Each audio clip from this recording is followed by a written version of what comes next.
Marriage is like a magnifying lens. It can either magnify the negative energy in a person or the positive energy in a person. Hello everyone, welcome to Breakage Barriers. Before continuing with this video, first, do consider to subscribe, press the notification bell for more videos, like and comment on this video. Thank you. Marriage can be a beautiful experience when it is with the right person. For example, like a soulmate. Marriage can also become a nasty experience when it is with the wrong person.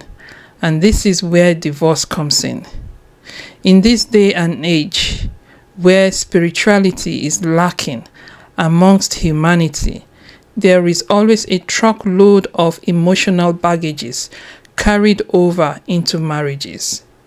So, in some marriages, when couples traumatize each other by committing adultery or commit physical, mental, and emotional abuse against each other, and things get out of hands, which then becomes irreconcilable, then divorce steps in.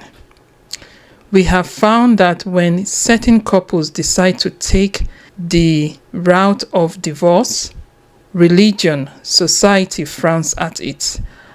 And then there is this stigma of shame and blame by society, explicitly in some certain cultures around the world, and especially in religious settings too. So, addressing this topic from a religious point of view, the irony is that most religious settings comprises of people who also do take this route called divorce. These people that are being referred to are not just ordinary members of a religious setting, but the leaders of such religious settings. There are numerous examples of existing ministers, pastors, deacons who are divorced presently today, but still mount the altar of leadership in churches. If the names are to be mentioned, this video would be diverted and become all about the divorced pastors, ministers, and deacons. So let's save ourselves the unnecessary headaches of the list of divorced ministers, pastors, or deacons. Another irony is that religious entities call divorce a sin, but these religious entities also indulge in the act of divorce. Why so?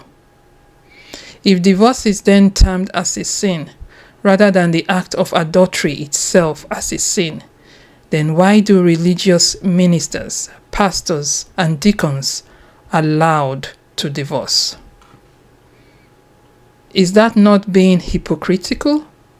That's hypocrisy in the highest order, because these same ministers, pastors, and deacons are also indulging in sin, continue to sin, promote sin, since they are divorced. An act termed as sin by the same religious leaders. And this is where I quote the book of Luke in the Bible, chapter 11, verse 46, which says, and I quote, "But Jesus said, 'Woe to you lawyers as well, because you weigh men down with burdens, man-made rules, unreasonable requirements, which are hard to bear, and you yourselves will not even touch the burdens with one of your fingers to lighten the load.'" End of quote. Scripturally, is it not that divorce is permissible, as Moses and Jesus reflected on the matter of divorce? Divorce is not encouraged, but permitted as a last resolution. Is it not that when relationships between couples turn sour, it is usually because of adultery, physical abuse, narcissism, mental abuse, emotional abuse filled with toxicity. Realistically, the type of love preached in religion is that God loves humanity. Therefore, if God loves humanity, then a healthy relationship is required to be able to exhibit that love. And as any reasonable person would agree, love does not involve adultery, narcissism, physical abuse, mental, emotional abuse filled with toxicity. But love exhibits actions and attitudes that create an atmosphere of kindness, empathy, acceptance, and unity in ourselves and in those around us. This is not only the basis of spiritual life, it is also the basis of civilization. Hence, for humanity to be able to relate amicably and peacefully with one another, love is essential. The covenant or contract binding any marriage might stand the risk of becoming non-existent in the absence of love and care. Love essentially sparks a relationship between God to human relationship and human to human relationship. Hence, a relationship with God is not expected to end up in abuse, battery, emotional, or mental abuse. Therefore, relationship between humans is not expected to be that either. A healthy relationship exemplifies love. Men are created to love, just as God loves.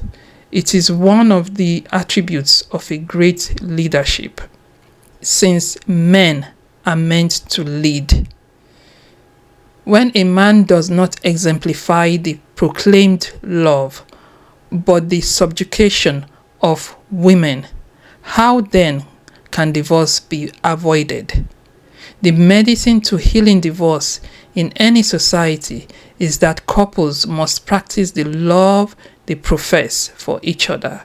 You cannot profess to love your spouse in vow and then end up dehumanizing that spouse without the repercussion of an exodus of divorce. A good marriage signifies peace and freedom, but a bad marriage signifies enslavement, hate, and abuse.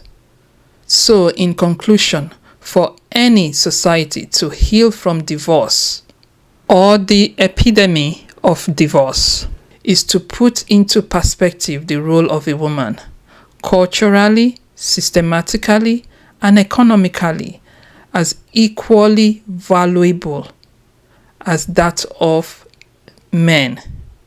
Some culture do promote sexism, and this needs addressing. As men and women, in fact, as humans in general, we should all be equally accountable, regardless of our sex. Thank you very much for listening. Hope to see you next time. Take care. Bye. Bye.